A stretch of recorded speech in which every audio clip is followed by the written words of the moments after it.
जोहार साथी। पिछले कुछ दिनों से जिस तरह की खबरें सुर्खियों में बन रही हैं, जिस तरह की घटनाएँ लगातार झारखंड में हो रही हैं, उसको देख के कभी-कभी लगता है कि क्या यहाँ भी जैसे अमेरिका में चला था एक आंदोलन ब्लैक लाइफ मैटर, माने काले लोगों के जीवन का भी मूल्य है, उसका कुछ अर्थ है। उसी तरह का कोई आंदोलन झारखंड में भी नहीं चलना चाहिए। यानी आदिवासी जान की भी कुछ कीमत है। ये इस तरह का एक आंदोलन अब शुरू होना चाहिए। नहीं तो जिस तरह से आदिवासी मारे जा रहे हैं हर जगह, वो देखकर बेहद अफ़सोस लगता है। और ये सब तथाकथित जिसको कहते हैं अगुआ राज में हो रहा है। मतलब हाथी मार रहा है लोगों को, आदिवासियों को, माफिया मार रहा है आदिवासियों को, और सरकार लगातार वो घटनाएं हो रही हैं। ऐसा नहीं कि इक्का दुक्का घटना हुई हो। और लेकिन इस सरकार के प्रति या सरकार में बैठे लोग जो है मंत्री असंतरी, ये लोग बस सेख ही बगाड़ने में लगे हुए हैं। ये सशक्तिकरण, ये उत्थान, ये तरक्की, ये इस तरह का विकास, यही सब की बातें रोज उनके श्रीमुख से सुनने को मिलता है। नेताओं के मुख से अपना अपना सब लोगों ने व्यवस्था कर लिया है, अपना अपने परिवार का, अपने बेटे बेटियों का सब लोगों ने इंतजाम कर लिया है। विधायक बनाना, मंत्री बनाना, यही सब चलता रहता है, यही चल रहा है। और उसके बाद देखिए लंबा लंबा हाँकना, जो जिनमें संभावनाएं दिखती भी थी वैसे नेता भी वही कर रहे हैं आजकल। ये देखकर क्षोभ होता है भयानक। अभी जैसा कि दिख रहा है, ये अखबार है, कल का अखबार है, और जो बैनर के रूप में बनाया गया है, खूंटी में सोमा मुंडा की हत्या का मामला, और उसके ठीक नीचे बड़ा सा बैनर खबर है कि पिछले 20-21 दिनों में 17 लोगों को हाथी ने मार डाला, नोवा मुंडी में केवल। और ऐसे एक, यदि पिछले 20 वर्षों की बात की जाए, 2 दशकों की बात की जाए, तो 1,500 लोग हाथियों के द्वारा मारे गए। लोग मतलब कौन? उसमें मोस्टली ज्यादातर आदिवासी ही है। इसी तरह जमीन विवाद को लेकर, संसाधनों के लूट के सिलसिले में जो हत्याएं हो रही हैं, लगातार हो रही हैं आदिवासियों की।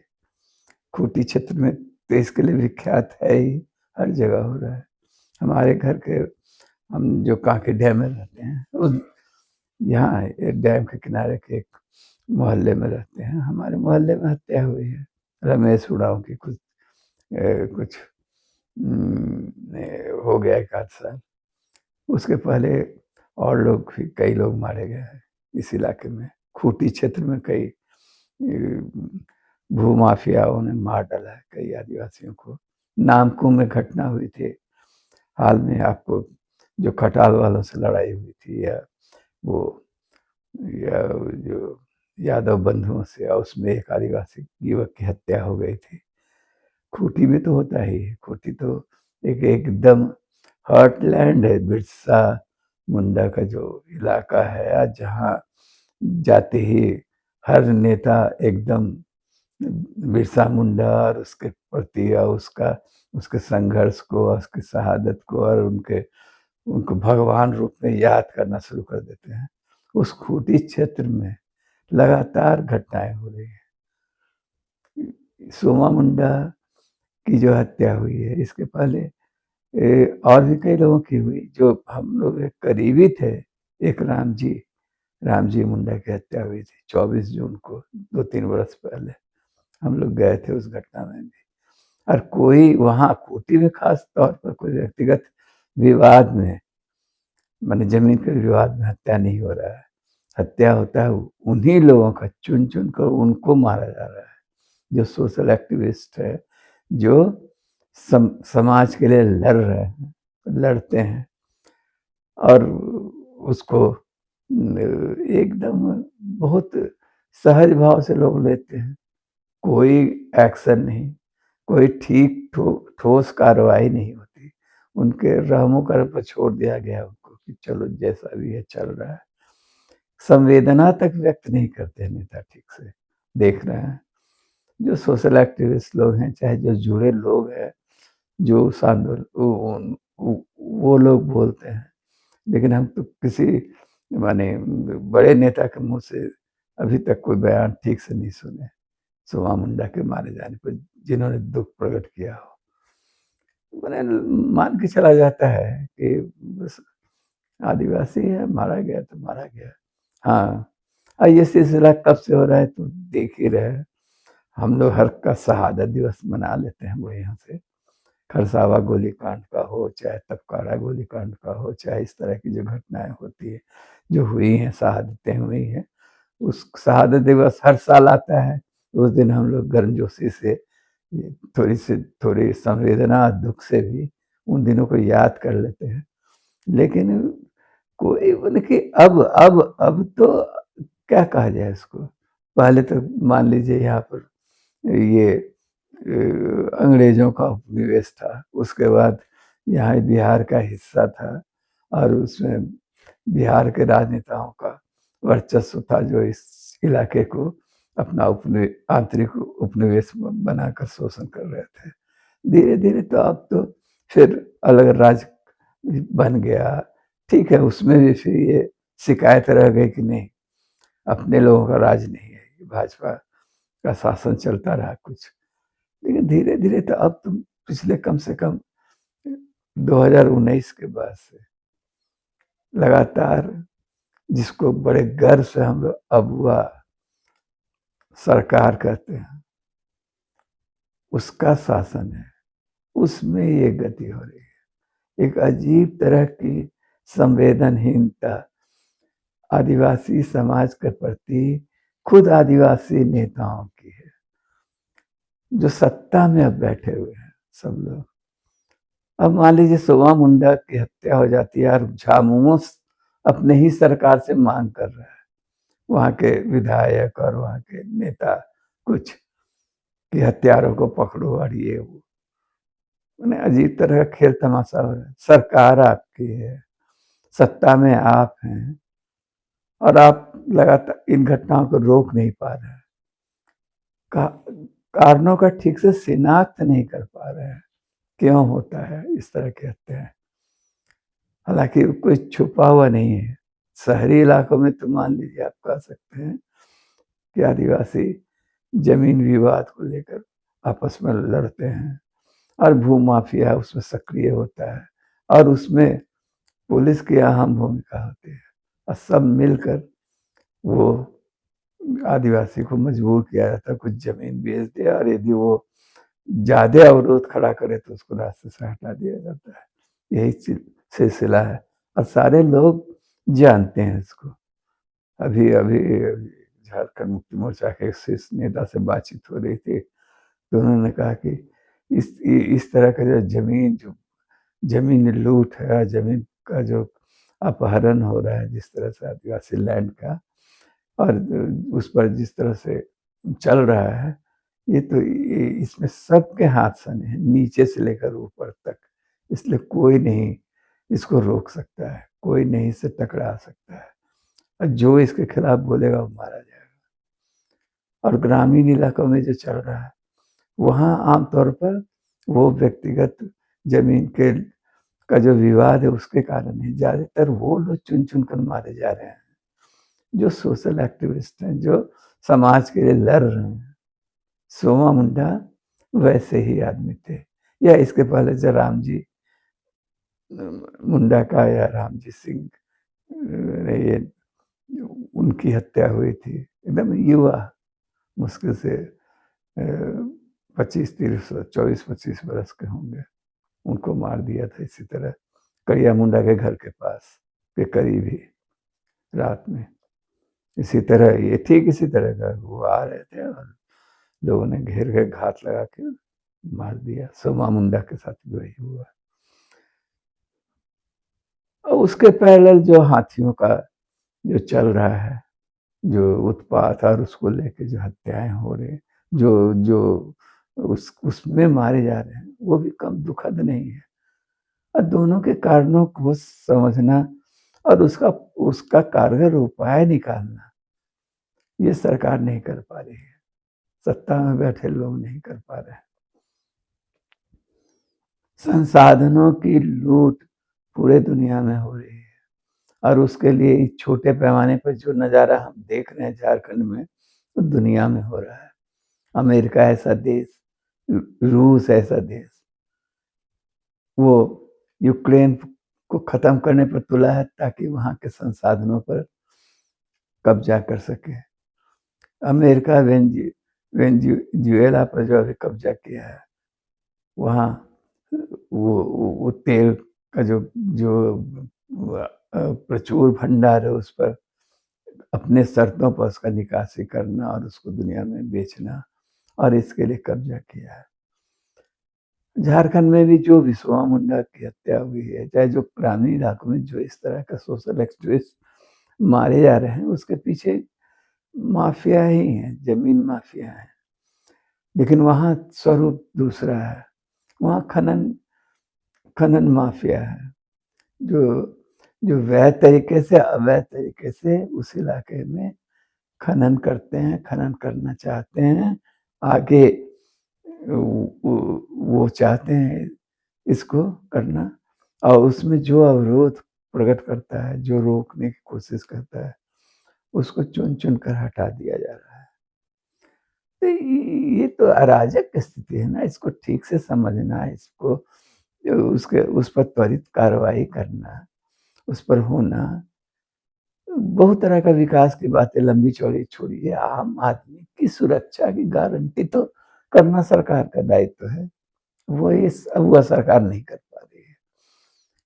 अभी हाथियों वाला मामला ही लीजिए, हाथियों वाला मामला लगातार बढ़ते चला जा रहा है, लगातार।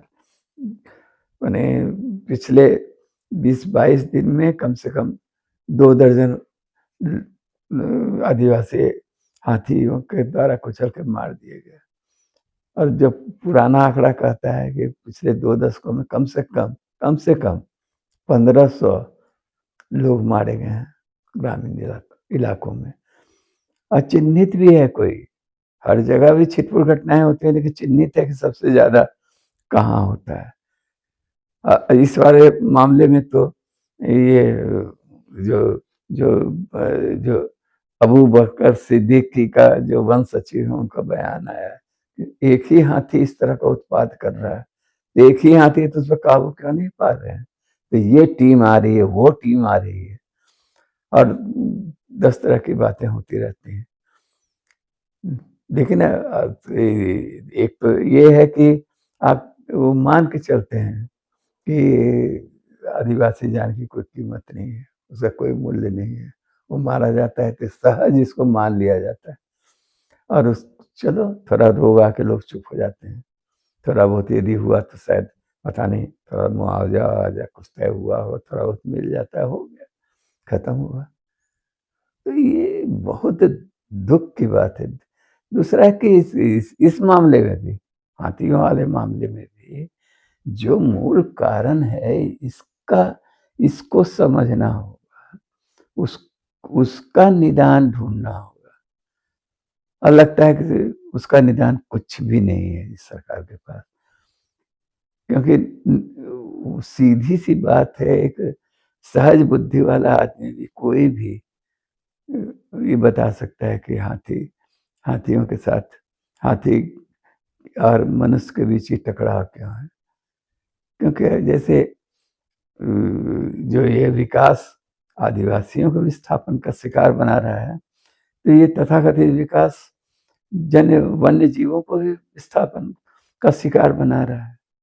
जंगल कट रहे हैं, सब तरफ माइनिंग हो रहा है, एकदम कंक्रीट के जंगल बन रहे हैं, निरंतर वन क्षेत्र घटता जा रहा है। उनका जीना मुहाल हो गया हाथियों का भी। तो यहाँ से वहाँ तक ये केवल झारखंड में थोड़ा इसका समय समीपवर्ती जो इलाके हैं, जो राज्य हैं, छत्तीसगढ़ हो चाहे यहाँ हो, हर जगह डिस्टर्बेंस है। और अंत में वो हाथी जो उन इलाकों में घुस रहा है जहाँ रहते हैं। तो अब खुद तो लोग सुरक्षा में रहते हैं, अपने शहर है, यदि आप हैं तो आप नेता हैं तो आप कमांडो के साथ मूव करते हैं यहाँ से वहाँ तक, सुरक्षा गार्ड्स हैं, 10 तरह के का सरंजाम आपने कर रखा है। लेकिन निरीह आदिवासियों को छोड़ दिया गया है उनके हाल पर, कि हाथी आएगा, उनकी फसल को नष्ट करेगा, उसको, और हाथी खुद भी मर रहा है। अभी अभी रेल से हाथी कटने की खबर आई थी हाल में, असम में शायद, वहाँ 8-10 हाथी कट गया था रेलवे ट्रैक पर। तो बेहद दुखद ये चीज है, और इसके बारे में गहराई से सोचने की जरूरत है। लेकिन उसके लिए कहीं कोई तैयारी या कहीं कोई चिंतन दिखाई नहीं देता है। एक एक तरफ ये हो रहा है, तो या तो आप हाथियों को सीधा, सब कुछ हो रहा है ना। अभी तो आपको जानकर आश्चर्य होगा कि हमारा देश सबसे ज्यादा वन्य जीवों का आयात भी करता है। दुनिया में नंबर 1 पर है, वन्य जीवों का आयात देश में हो रहा है। तरह तरह के वन्य जीव, पशु पक्षी, सब तरह का। और उसको चिड़ियाघर में, जू में, प्राइवेट जू में इधर उधर रखना, और ये माने, तो निपटिए इनसे। एक तो जो भी बचा है जंगल, और ये वो, उसको बचाइए, और नहीं तो इन हाथियों पर काबू पाइए। इनको जैसे हो रहा है ना कि कुत्तों की संख्या बहुत बढ़ गई है, तो उसको हो रहा है कि इसका कैसे निदान, क्या होगा, कैसे होगा। तो उसी तरह हाथियों के बारे में कुछ सोचिए कि क्या करना है। लेकिन एक तरफ वही चीज है, पहाड़ काटेंगे, पत्थर काटेंगे, कंक्रीट का जंगल बनाएंगे, हाईवे बनाएंगे, सड़कों का विस्तार करेंगे, चौड़ीकरण करेंगे। माने विकास का यही मॉडल चलेगा, जिससे चारों तरफ विनाश होगा, और फिर निरीह आदिवासियों को छोड़ दिया जाएगा कि वो मारे जाए।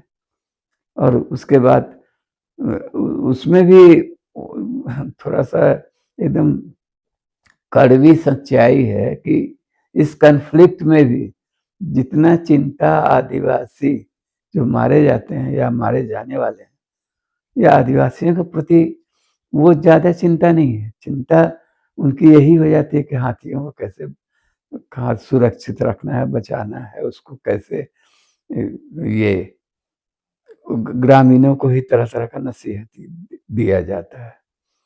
तो ये तो है, तो ठीक है, जो और लोग तो करते थे, कम से कम इस अगुआ सरकार पर जो अपने को कहती है, वो तो गंभीरता से सोचे कुछ, कि भू माफिया से कैसे आदिवासियों को, खनन माफिया से आदिवासियों को की जो हत्या हो रही है उस पर कैसे रोक लगाए, कैसे करे। ये हाथियों का जो उत्पात है, जिस तरह से वो कुचल रहे हैं आदिवासियों को, घर तोड़ रहे हैं, उनको मार रहे हैं। कुछ खबरें सुर्खियां बनती हैं, बहुत सी घटनाएं तो सामने भी नहीं आती।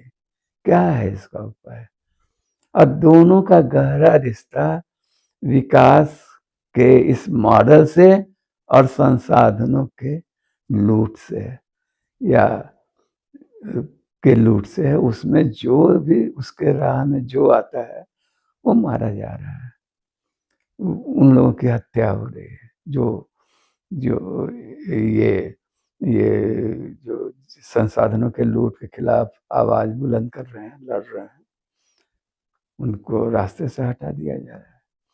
और एक कठोर सत्य है कि इसमें इसमें जो जो पुलिस व्यवस्था है, सिस्टम है, इनका मिली भगत रहता है।